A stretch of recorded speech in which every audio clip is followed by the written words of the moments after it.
Assalamualaikum warahmatullahi wabarakatuh. Selamat sore.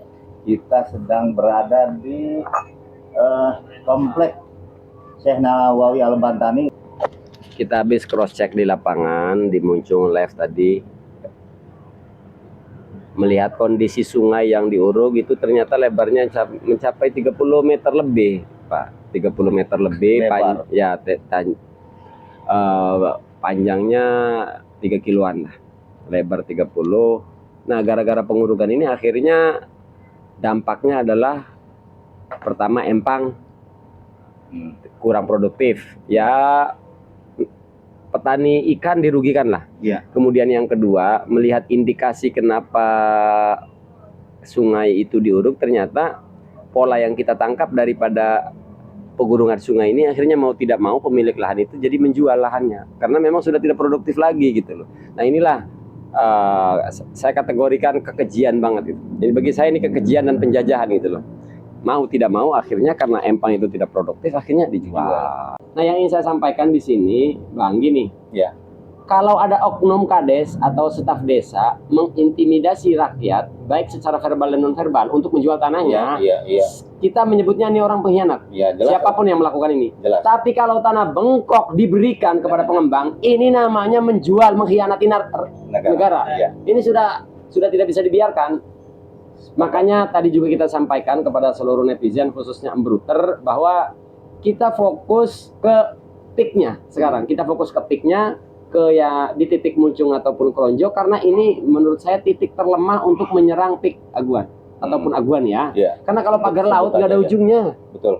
Mohon maaf ya, sederhananya begini. Pagar laut nih ya. Pagar laut. Ya. Kalau pagar laut dimunculkan aktor baru aja, itu ya tanggung jawab saya. Selesai orang itu dipenjara, bikin drama, itu. Ya. Ya saya kira cukup diwakili dengan kata drama kan ya. Ya. Aguan aman, enjoy aja.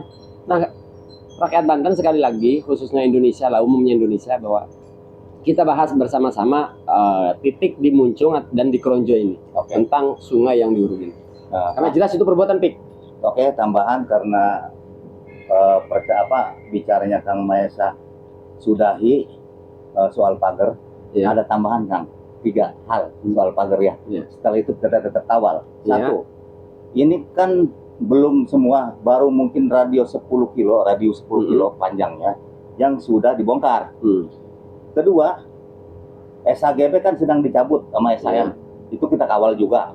Yang ketiga, bahwa pelaku-pelaku ini yang penting kan segera diambil tindakan. Lidiknya kan punya coklat, punya polisi, bapak-bapak APH nih. Lidik dia itu kan hak dia. Kita hanya melaporkan, Kang Maesa sama kita melaporkan. Dan itu juga di LBH Advokasi Muhammadiyah pun sudah. Ya udah segera lakukan lidiknya, segera tangkap ya kan.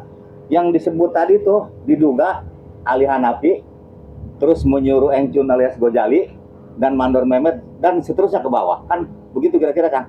Nah, udah tuh. Kali itu sudah kita hanya melihat saja. Kalau ini kan belum kita, Pak. Belum ada tindakan konkret dari pihak kepolisian.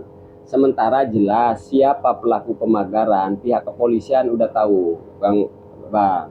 Kenapa? Karena ketika warga sini demo ke mantan Kades atas aktivitas pemagaran, Kades bersama warga mendemo menolak aktivitas pemagaran, lalu terjadi mediasi. Bahkan dapat kompensasi warga ini ya. Semua ada buktinya.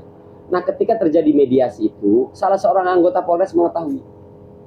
Jadi makanya kalau saya ngomong pagar itu sederhana, jangan banyak drama, orang Polres mengetahui siapa pelaku di bawah, adapun ke atasnya ya terserah urusan orang Polres itu pengembangannya kan lah. Masa mesti kita ajarin orang Polres, orang Polda, kan begitu. Betul, sepakat. Saya hanya nambahin tadi, yang tiga hal itu menambahkan saja. Karena ini sekarang euforia begini. Jangan-jangan kasus pemagaran yang begitu mendunia beritanya, ini ada yang pengalian fokus kalau saya bilang. Contoh nih, ya kan kita sambil ngelantur nih, sambil nyeruput kopi dulu kan. Itu yang kita khawatirkan, pengalian. Ini pasti pengalian fokus karena terkorup paling gede itu, Harpel Muiz kan lepas dari situ. Atau jangan-jangan ada pencaplokan wilayah kita kayak di Rempang, di mana di Pulau Pari juga udah ada kan ya. Sementara kita fokus ke sini, tumpahan semua konsentrasi. Coba bagi siapa yang mempunyai sumber daya untuk melihat fokus yang lainnya, ya dilihat dong di sono, bukan Ya. kita.